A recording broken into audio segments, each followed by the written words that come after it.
is underway as we hop back on board the Battle Bus. For an important game for so many teams, I think this is the point in the tournament now in the heat where you want to be sort of evaluating your overall standings, not just literally on the leaderboard, but also where you stand in terms of your overall gameplay. Are we looking for a victory royale here? Are we looking to try and play a little bit more safe and try and go for those placements? We shall see. And again, big question's going to be now at the Wonky Land PO. I assume it's going to be Shark and Teeny uncontested, but we'll have to see. And it looks like the whole situation here for Cryfalse and Ken is going to be an uncontested one, is it? Yes, it does seem like it is. So that's that fight sort of been we're seeing at the beginning of the games. Chuck and Velry were sort of in that area fighting them. It doesn't seem like that's the case right now. Maybe they just weren't fans of how they ended up being third-party victims themselves in that last lobby, but still a quick grab and go for Cryfalse and Ken. They immediately try to encroach upon where Velry and Chuck are fixated. Panning back over to Wonky Land. It's just going to be Shark leading the charge, kind of hoping that they're going to be able to get some quick success here, Mini Miner. While practice is great and all in a heat format, I would imagine that these teams would much definitely prefer to just have their spot locked in, good to go. It's no longer about trying to prevent anybody else. I mean, your arch nemesis has already found their battle bus seats for the final, so you may as well just see it through if you can. It's not going to be a walk to the park by any means. There's still a lot of great contenders in this lobby. I suppose they almost want to still stay in the lobbies for as long as possible, because if they were to win this game, for example, then another team that maybe is having a bit of a tough time, somebody else, right, is going to land over at Wonky Land. They find some success there, they go ahead and win the game. Then it turns into a situation where they might want to land at Wonky Land for Grand Finals. So you want to make sure that you're having the most chance of success there as possible. So I do think they'll probably stick to their overall strategy, particularly since they're third on the leaderboard right now and they're first on consistency. No real reason to shift that, but definitely a storyline to keep tabs on throughout the day. And Pink and Sato also in a good position. But focusing the Kali right there, just taking down someone inside of that sort of area. So it was after Pink and Sato actually left, so not too much of a problem for them. Blizzy and Heath, though, they're also trying to prevent themselves from being eliminated very early on. They got caught up in a fight in the last lobby that definitely lasted way too long, and while they were on the negative sides of that, the consequences obviously being eliminated early on. 21 points. We are technically at the halfway point for our 5-game format here in Game 3, Mini. So the biggest takeaway is that some of these teams, they might start to feel like they've got to do something drastic. Teams that feel as if they're too far away from being able to measure up on the consistency threshold. Well, go big or go home. It's all about the victory royale at that point. And so that could really be a tough circumstance, I think, for some other teams to overcome, because I am fully expecting some of these duos to just send it with no regard to what happens for anybody surrounding them. Yeah, and I think that's particularly potent in this meta that we're in right now, because it is just so easy to make a crazy high play, because you just get a mist grenade, get some overdrive grenades, shut them both down, tally ho, hope you can get high, see how it goes. Like, it is a very much more of a sort of, you can just jump on height, and it is one of those sort of gung-ho messes when you can just sort of try it out and see how it goes. Even I can take height sometimes, quite luckily, so it's just one of those where in these later games, there are teams that maybe don't have as much experience on height that will just make a play for it, because it is so easy to do so if done at the right time. Here we go, though. Sneaky beaky. Oh, foiled in the back. Lunex and WX. We saw these guys having a good game last game. Up on a height, of course, got chopped down as well, and they tried to make a play there, but luckily for Anti and Metal, this is a good situation for them, and that team actually able to follow their plans, because that could have been a bit messy there. Yeah, but Lunex and Wolvex, they're not out of it just yet. They're still being a little bit pressured here. Two different directions as well. Riptides, though, this is part of those mid-tourney developments that you expect to see, but Shark, Teeny, They're going to get aggressive right now with Pink and Sato just outright barreling down onto this box fight here. But Sato doing an excellent job at just helping push them back. The material count just a little bit thin here, though, for Pink and Sato. And Sato actually going to find himself eliminated. Shark just gets the better end of this young Fragger debate. And currently, there's nowhere left for Pink to run. So Shark and Teeny are going to force that early departure. They've had Wonky Line uncontested. They just didn't like the way that Pink and Sato were looking over. That was a really nice play. I mean, that sort of almost epitomizes and showcases what this new sort of wave of Fortnite is about. You know, some of the more successful teams are two fraggers. You know, and that's definitely the case of Shark and Teeny. For Pink, losing Sato so early on in that fight, it was not an ideal situation for him. Clutching up on your own is really difficult regardless. Clutching up against Shark and Teeny on your own is a complete other question. Anti and to see them down on this south side of the map, looking to almost turn the tides on what was happening earlier on with the sneak play from Lunex that didn't work out. Playing the Storm, lots of players will be trying to do this. It's all about having the Whites, having the plan in action. Zero's going to have to do a lot of heavy lifting if they want to find their success in Heats 1. Panzer and Yapko, though, already taking over a little bit of control by the Venetians outside of Sand Strip. Have to remember, from that overhead view, Painted Palms was one of the legendary POIs in this match. So for Yapko Panzer, that could be a pretty huge benefit. Whether or not they're actually going to be able to make do of everything that they were given from that starting point, now would be the time for them to really kick things up a notch, though, Minnie, because 40 points on the leaderboard, they've definitely got to go for a pretty huge amount of placement points, if not a win. Yeah, one of the more experienced teams in the lobby, though, so you'd have to imagine that they can get it done for Lunex and WX. This is where they've almost turned around. They've said, hold up, we're turning around and we're actually going to finish off this fight. As they're finishing off what they started earlier on, they tried the sneak play, didn't work. And the other team almost came back for seconds, but Lunex and WX just proved why they were trying to make that sneak play in the first place, to try and get all that damage. And they got some loot to boot as well. They are so far back, so interested to see how they actually manage this rotation. A couple of overdrive grenades in their inventory as well. So it's not a terrible position to be in now that they've got that surge damage. Of course, they're not going to take too much damage now they're back in that storm, so I don't mind that at all. Zippy and Jerdy, though, this is an exciting duo just because of where they currently sit on the leaderboard. Mini, 98 points. I mean, doing an excellent job at finding their rhythm for consistency in today's competition so far. But the main thing is you want to make sure that you also finish strong. And for a duo in this type of position, it becomes really difficult, I think, to you don't want to overanalyze the choices that you are making. You don't want to find yourself, you know, getting a little bit out of pace because you just think, man, we're this close to qualifying for the Major 1 finals, and then it all falls apart, it seems, right? So it's just about maintaining that consistency, and it can be difficult because there's just so much pressure, I think, riding for a lot of these teams.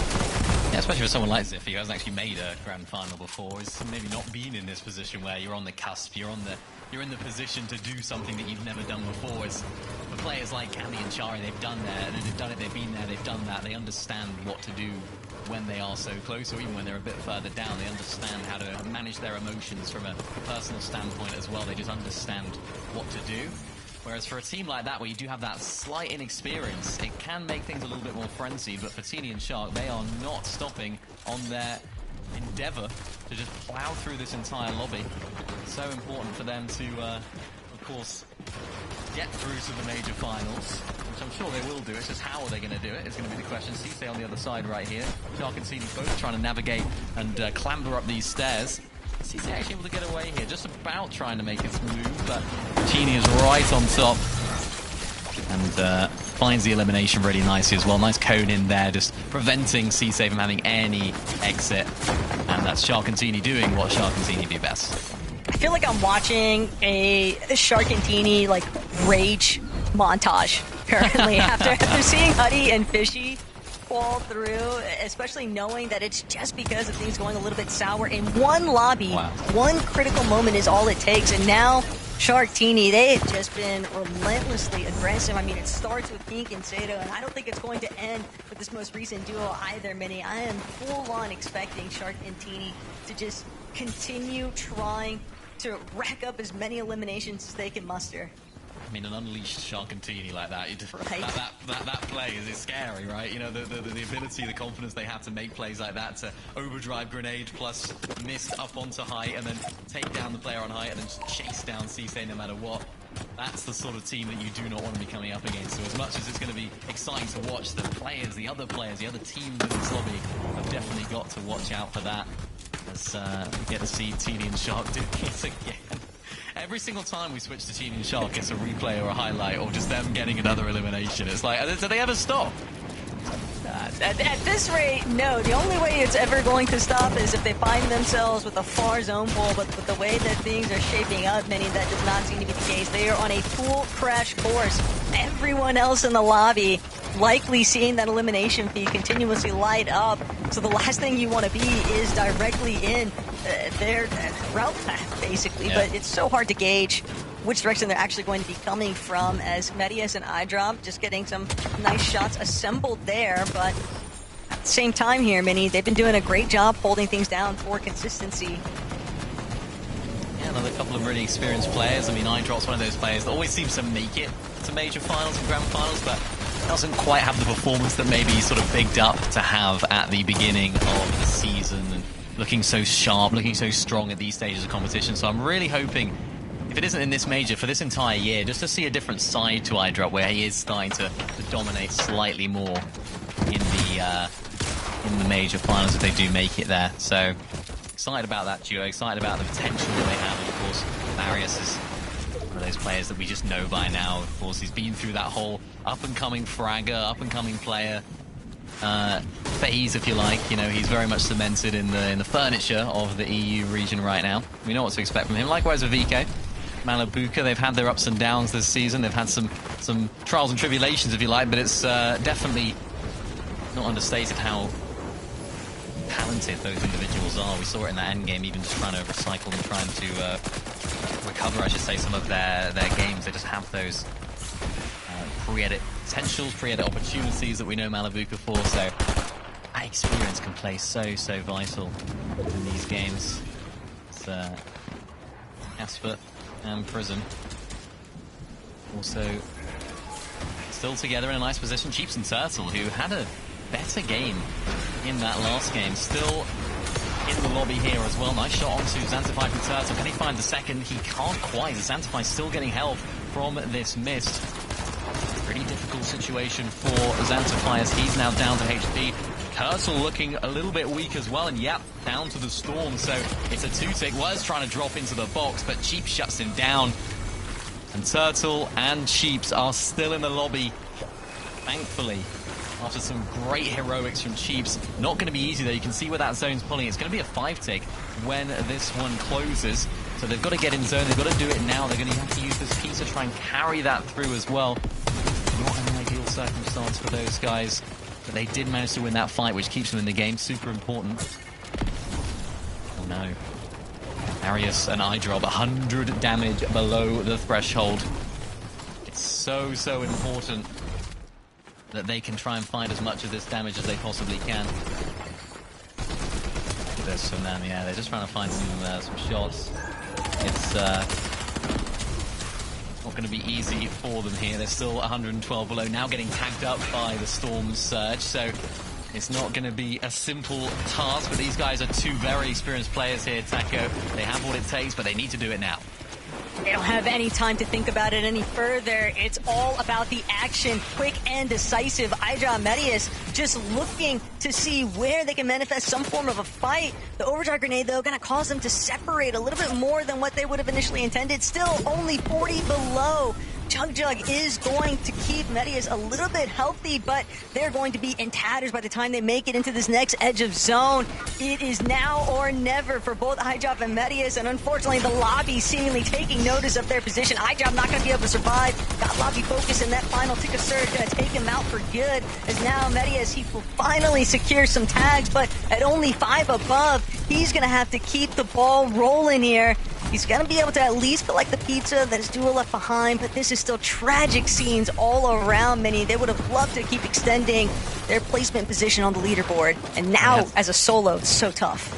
So much momentum going through the day. That's a nice knock there from Marius. Not going to do too much damage to that first initial damage, but the finish is going to be good there as well. 331 above the threshold. It's going to be Marius's time to solo clutch. Can he continue to keep moving them up the standings? Because they've been doing so well all day. This was a really important game for them, just to solidify their spot in that top 5 as much as they could. They go down now, and it's going to be all over for this game. They're not going to get any of those placement points that they so desperately need.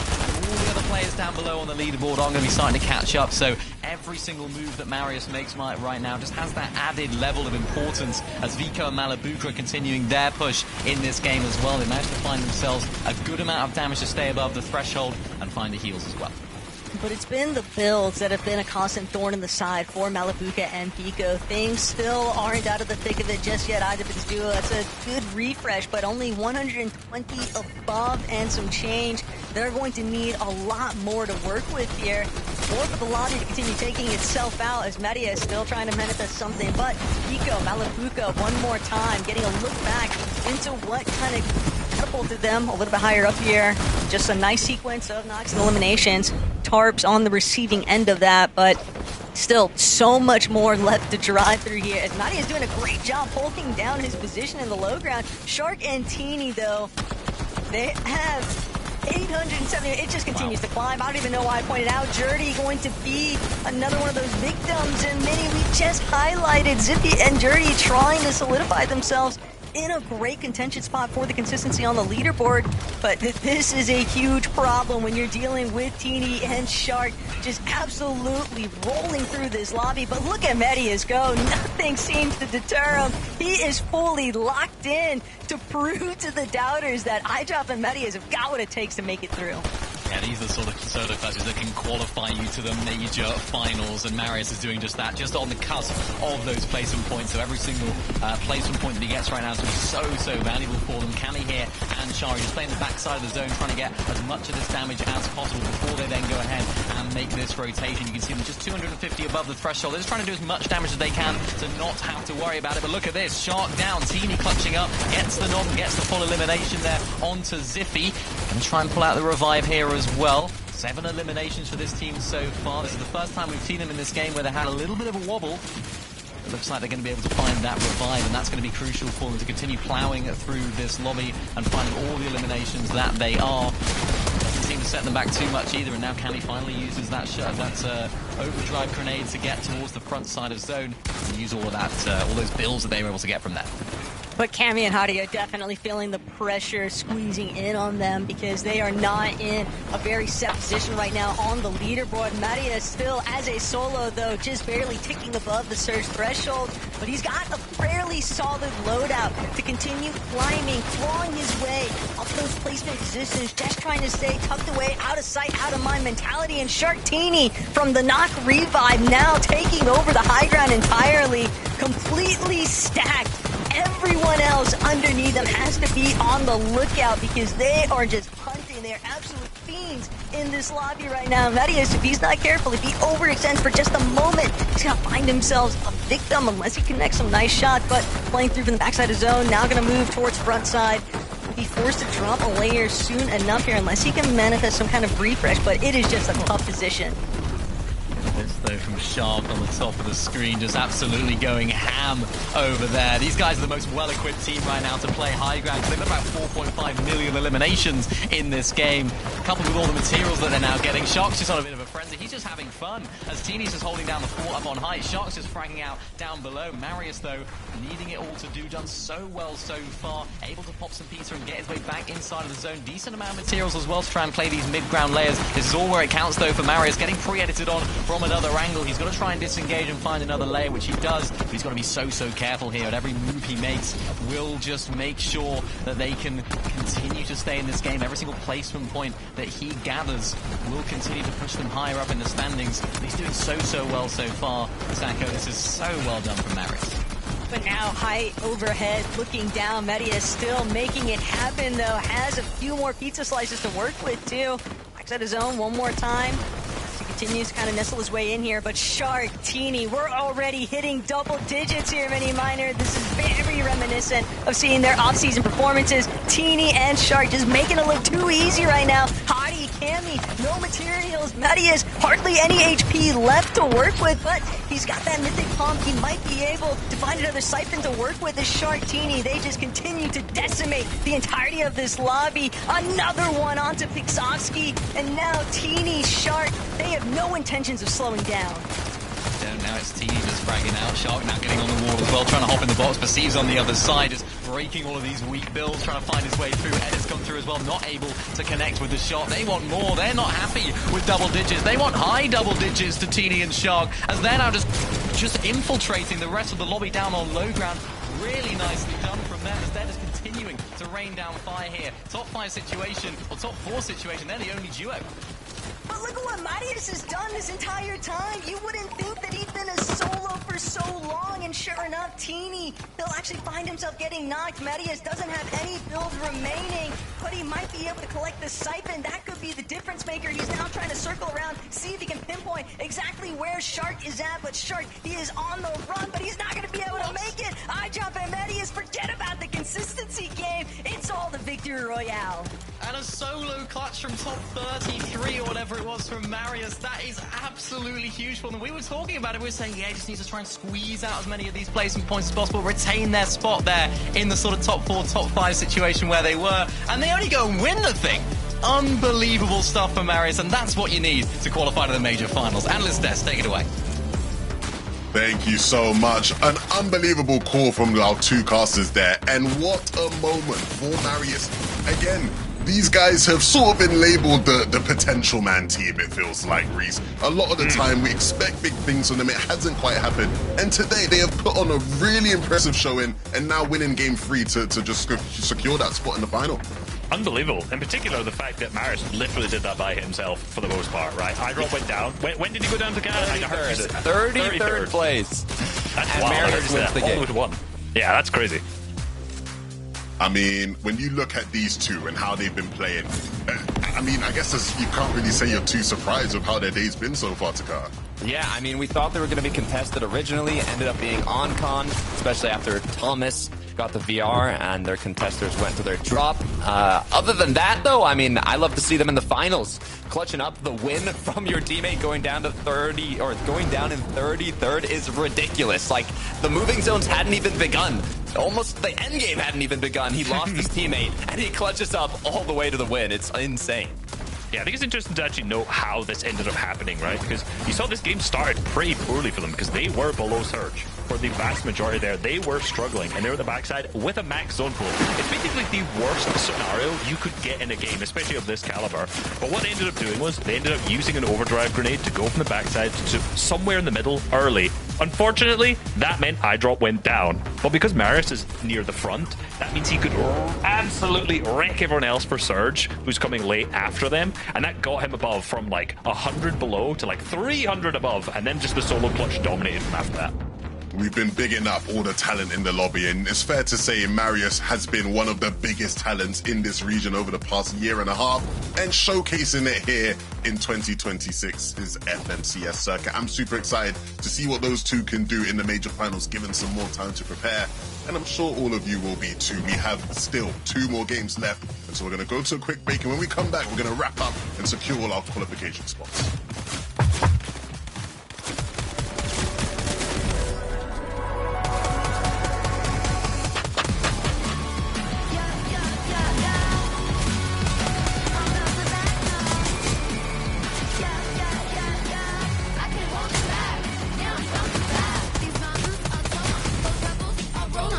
gorgeous. Claim them pics by your baton. I black up my city, not really. Just kidding. Now you take it from me. This one right here is only for me. My parents are raw, you're looking at eye. Bet you bet on my odds. If I had to try, it's hard to stop. The minute I got on my bed, don't need 2 cents or your consent to give it 100%. Cause I'm a piece full over your head. Say you want it all, if you want it all. Make a move, don't stop and wonder. Gotta take it out, 'cause I want it all. Don't stumble, I'll keep bouncing back. Take a step, 'cause I've been bouncing back. Yeah, I'm bouncing back. Yeah, yeah.